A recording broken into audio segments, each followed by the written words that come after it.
नमस्कार, मैं हूं नीलू। तो देखिए, जंग के मैदान में ईरान और इजराइल अब आमने सामने आ गए हैं। लगातार हमले एक दूसरे पर किए जा रहे हैं।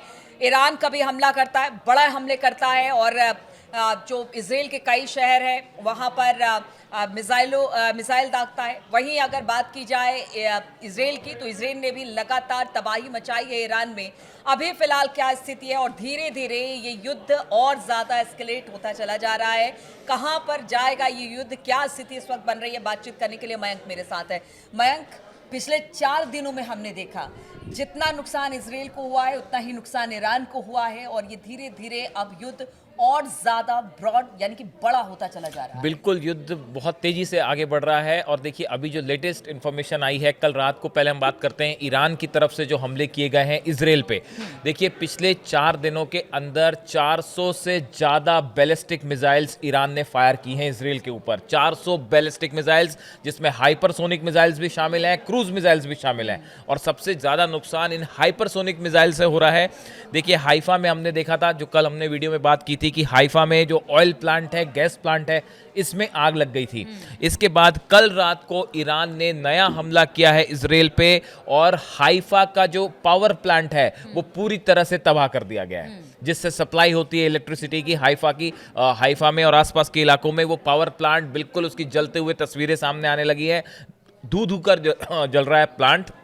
और ये मिसाइल बताया जा रहा है कि ठीक उस पावर प्लांट पे गिरी। देखिए, परसों जो है इजराइल की तरफ से ईरान के पावर प्लांट्स को निशाना बनाया गया था, उसका तुरंत 24 घंटे के अंदर बदला ईरान ने लिया और हाइफा का पावर प्लांट तबाह कर दिया गया। कि ईरान पर भी जबरदस्त तरीके से कल हमला बिल्कुल, इजराइल की तरफ से भी हमले हो रहे हैं। हम पहले ईरान के हमलों की पूरी बात कर लें। बेतियाम में देखिए, लगातार बेतियाम ऐसी जगह है इजराइल में जो शुरू से ईरान के निशाने पर है, और यहाँ पे 80 से ज़्यादा बिल्डिंग्स जो हैं वो तबाह हो चुकी हैं। ये कल तक का अपडेट था। उसके बाद फिर ये जानकारी आ रही है कि बेतियाम में एक बार फिर ईरान की मिसाइल से बड़ा अटैक किया गया, और कई वहाँ पे और बिल्डिंग्स जो हैं वो तबाह हो गई हैं। उसी तरह तेल अवीव में लगातार सायरन बज रहे हैं। जितने लोग हैं वहाँ को ऐसा लग रहा है कि पूरे इजराइल को जो है बंकर में रहने की एडवाइस कर दी गई है। पूरा तेल अवीव इस समय बंकर्स में छुपा हुआ है, और तेल अवीव में लगातार ईरान की मिसाइल्स गिर रही हैं। कल रात को भी खबर है कि तेल अवीव में एक बड़ा मिसाइल अटैक हुआ है। ऐसे करके देखिए, आप पिछले 4 दिनों में 400 से ज़्यादा मिसाइल्स ईरान ने फायर किए।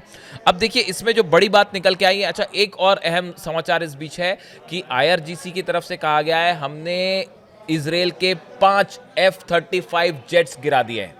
पहले 3 की खबर थी, अब 2 और बताए जा रहे हैं कि 5 इजराइल के F-35 जेट्स ईरान ने तबाह कर दिए, मार गिराए हैं, जिसमें से 2 पायलट बताया जा रहा है कि वो ईरान के कब्जे में है। हालांकि इस बारे में अभी इजराइल की तरफ से कुछ नहीं कहा है, ये ईरान का दावा है। इस बीच में देखिए, जो एक बड़ी खबर निकल के ये भी आ रही है कि ट्रंप जो है वो G7 समिट छोड़ के वापस आ गए हैं। हाँ, बिल्कुल। अब इसके बाद ये इस तरह की इंटरनेशनल मीडिया में इस तरह की चर्चाएं हो रही है कि भाई, ट्रंप अचानक वापस आए हैं, इसका क्या मकसद हो सकता है। जो एक्सपर्ट्स की राय हमने सुनी अमेरिका में या मिडिल ईस्ट में या फिर यूरोप में, 2 तरह के आकलन लगाए जा रहे हैं। क्या किसी तरह का सीज फायर करवाना चाह रहे हैं ट्रंप, जिस तरह से नुकसान इजराइल को हुआ है, ईरान को हुआ है, और युद्ध आगे बढ़ रहा है, ये अगर ऑल आउट वॉर का रूप ले लेता है तो मामला बहुत बिगड़ सकता है। बिल्कुल, कल खबर ये भी आई थी कि पुतिन ने ट्रंप से बातचीत की थी, और एक मीडिएशन की बात हो रही है कि भाई बहुत ज़रूरी है, क्योंकि देखिए, अगर मिडिल ईस्ट में हालात बदतर होते हैं तो इसका खामियाजा पूरी दुनिया को उठाना पड़ सकता है। और जिस तरह के हमले हो रहे हैं और जिस तरह की स्थिति बनी हुई है, वैसे में तो बहुत ज़रूरी है कि अब इस पर कुछ बातचीत हो। इसीलिए मुझे लगता है अब देखिए, जो 2 बातें हैं कि क्या ट्रंप किसी सीज फायर को करवाना चाह रहे हैं अगले 24 घंटे में, और या फिर वो इजराइल की कुछ बड़ी मदद करना चाह रहे हैं हथियारों से। क्या अमेरिका किसी रूप में शामिल होगी। देखिए, नेतन्याहू का जो बयान आया है, नेतन्याहू जो ये कह रहे हैं कि ईरान में जब तक सत्ता परिवर्तन नहीं होगा तब तक ये पूरा मामला जो है वो खत्म नहीं होगा। ये नेतन्याहू का स्टैंड है। इजराइल का जो मकसद था, ईरान के न्यूक्लियर सेंटर्स को निशाना बनाना या ईरान के न्यूक्लियर प्रोग्राम को पीछे धकेलना, नतांज पे हमला होता है, फोर्दो में हमला होता है, इस्फहान पे हमला होता है। और जहां तक बताया जा रहा है कि नतांज जो न्यूक्लियर फैसिलिटी है, इसको लेकर खबरें आई हैं कि भाई, यहाँ पे अभी बाहर तो कोई रेडिएशन नहीं हुआ है, जैसा IAEA की तरफ से बयान दिया गया, लेकिन ये जरूर कहा जा रहा है कि नतांज प्लांट के अंदर रेडिएशन और कंटामिनेशन हो सकता है, जिसको बड़ी सावधानी से हटाने की ज़रूरत है। इसी बीच ईरान ने अपने नतांज जो न्यूक्लियर फैसिलिटी है, इसके ऊपर एयर डिफेंस सिस्टम एक्टिवेट कर दिया है, ताकि इजराइल अब कोई नया हमला नतांज पे ना कर पाए, उसके परमाणु कार्यक्रम पे हमला ना कर पाए। देखिए, एक मैं आपको बड़ी इंटरेस्टिंग चीज़ बताता हूँ। मैं कल एक डिबेट देख रहा था, उसमें एक एंकर थी, उन्होंने ये सवाल किया, भारत की बड़ी एंकर हैं, उन्होंने ये सवाल किया कि इस हमले से क्या ईरान परमाणु कार्यक्रम ईरान का पीछे हुआ है, या ईरान जो है न्यूक्लियर बम बनाने के और करीब पहुंच गया है। बड़ा सवाल यही है, ये बहुत बड़ा सवाल था। देखिए जिस चीज को लेकर नेतन्याहू ने जितने परमाणु प्लांट है उस पर हमला किया, उससे ईरान की, कहते हैं ना कि आप बेसब्र हो जाते हो कि नहीं, अब अगर हमें कुछ अपने आप को करना है तो फिर यहाँ से उन्होंने एक अपने सदन में एक प्रस्ताव भी लेकर आए हैं, जो परमाणु अप्रसार संधि है उस पर अलग होने की बात हो रही है। ऐसे में बहुत बड़ा सवाल है कि अगर इन सब चीजों से अलग हो जाता है ईरान और परमाणु परीक्षण कर लेता है तो फिर क्या? देखिए, ईरान जो है वो पहले ईरान का जो दावा था कि हमें अपनी सिविल न्यूक्लियर आवश्यकताओं के लिए हमें न्यूक्लियर एनर्जी की जरूरत है, और उसके लिए हम यूरेनियम एनरिचमेंट कर रहे हैं। लेकिन अब जैसे हालात बन रहे हैं, ये जो हमला हुआ इजराइल से, अब सवाल ये है कि क्या इजराइल अपने लक्ष्य में पूरा हो गया है? क्या इससे ईरान का परमाणु कार्यक्रम रुक जाएगा? बिल्कुल नहीं रुकेगा। और अब जो एक खबर आ रही है कि ईरान ने जो है एक नया विधेयक तैयार किया है, वो एनपीटी जो है न्यूक्लियर नॉन प्रोलिफरेशन ट्रीटी है, इससे बाहर आने के लिए। अगर ईरान इससे बाहर आ जाता है और ईरान अगर अब परमाणु परीक्षण कर लेता है, तो ये अपने आप में पूरे मिडिल ईस्ट के इंटरनेशनल रिलेशंस को चेंज करने वाली खबर होगी। और अब देखिए, पहले तो इनके जो सुप्रीम लीडर हैं, उन्होंने ये साफ कह रखा था कि भाई हम ऐसे कोई हथियार नहीं बनाएंगे, ये मानवता के खिलाफ है। लेकिन अब जब हमले हो रहे हैं और न्यूक्लियर प्लांट्स को निशाना बनाया जा रहा है, उसके बाद अगर अब ईरान परमाणु परीक्षण करता है, तो ये वो जो बात है वो बिल्कुल सही साबित हो जाएगी कि भाई ईरान जो है वो अब और करीब आ गया है परमाणु बम बनाने के, इस हमले की वजह से। देखिए, फिलहाल जो इंफॉर्मेशन आ रही है नतांज को लेकर, तो आईएए की तरफ से कहा गया है कि अभी वहाँ पे जो है कोई रेडिएशन बाहर नहीं आया है। लेकिन आने वाले कुछ दिनों में ये बात साफ होगी कि ये तीनों जो न्यूक्लियर प्लांट्स हैं, इसमें रेडिएशन का स्टेटस क्या है।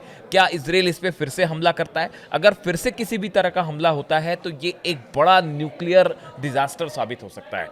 लेकिन अब इसमें देखिए, कुल मिला के जो बड़ा सवाल ये है कि 4 दिन हो चुके हैं इस युद्ध को, अब यहाँ से आगे क्या? रूस और चाइना ईरान के साथ खड़े हैं, लेकिन वो तब तक अपनी फोर्सेस का इस्तेमाल नहीं करेंगे जब तक अमेरिका नहीं करेगा। नहीं तो क्या यही वजह है कि ट्रंप को जी सम्मेलन तुरंत छोड़कर जाना पड़ा?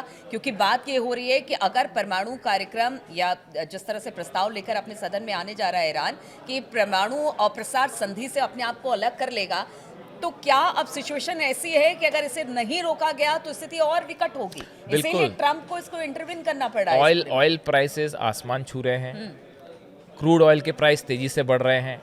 ईरान लगातार इजराइल पर हमला कर रहा है, जो कि एक बड़ा शॉकर है पूरी दुनिया के लिए, क्योंकि आयरन डोम सिस्टम है, थार्ड है, ये जो सिस्टम्स ऐसे थे जिसमें ये नाकाम साबित हो रहे हैं, मिसाइल्स गिर रही हैं, जिसकी तस्वीरें सामने आ रही है और बड़ा नुकसान हो रहा है। आयरन डोम और थार्ड जो है, ऐसा माना जा रहा था कि ईरान की मिसाइल्स रोक देंगे, लेकिन ऐसा नहीं हो पाया।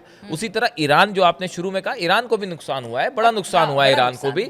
लेकिन देखिए, ईरान की तरफ से, बल्कि आईआरजीसी की तरफ से तो एक बहुत बड़ी बात की गई है। उन्होंने ये कहा है कि अब हम इजराइल के ऊपर वो हमला करेंगे जो अब तक इजराइल के इतिहास में नहीं हुआ, जिसको लेकर बड़ी तरह के आकलन चल रहे हैं। क्या एक साथ 2000 मिसाइल से हमला कर सकता है ईरान?